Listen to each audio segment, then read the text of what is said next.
বিসমিল্লাহির রহমানির রহিম। প্রধান উপদেষ্টার শপথ।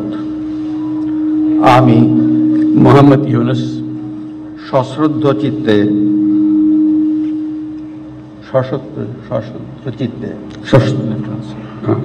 সশ্রদ্ধ চিত্তে শপথ গ্রহণ করিতেছি যে আমি আইন অনুযায়ী অন্তর্বর্তীকালীন সরকারের প্রধান উপদেষ্টা পদের কর্তব্য বিশ্বস্ততার সহিত পালন করিব।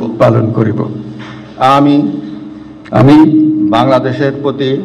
বাংলাদেশের প্রতি অকৃত্রিম বিশ্বাস ও আনুগত্য পোষণ করিব।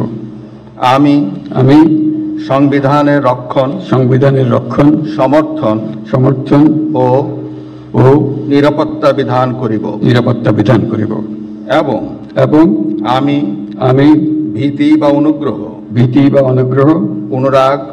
অনুরাগ বা বিরাগের বশবর্তী না হইয়া সকলের প্রতি আইন অনুযায়ী যথাবিহিত আচরণ করিব।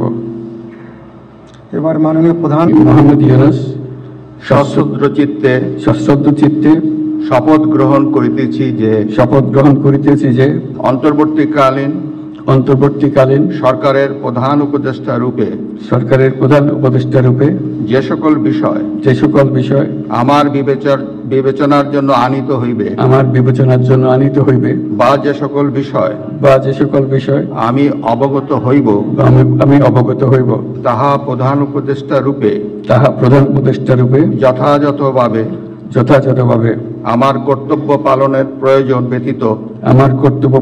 প্রয়োজন ব্যতীত প্রত্যক্ষ বা পরোক্ষভাবে কোনো ব্যক্তিকে জ্ঞাপন করিব না বা কোনো ব্যক্তির নিকট প্রকাশ করিব না। ধন্যবাদ।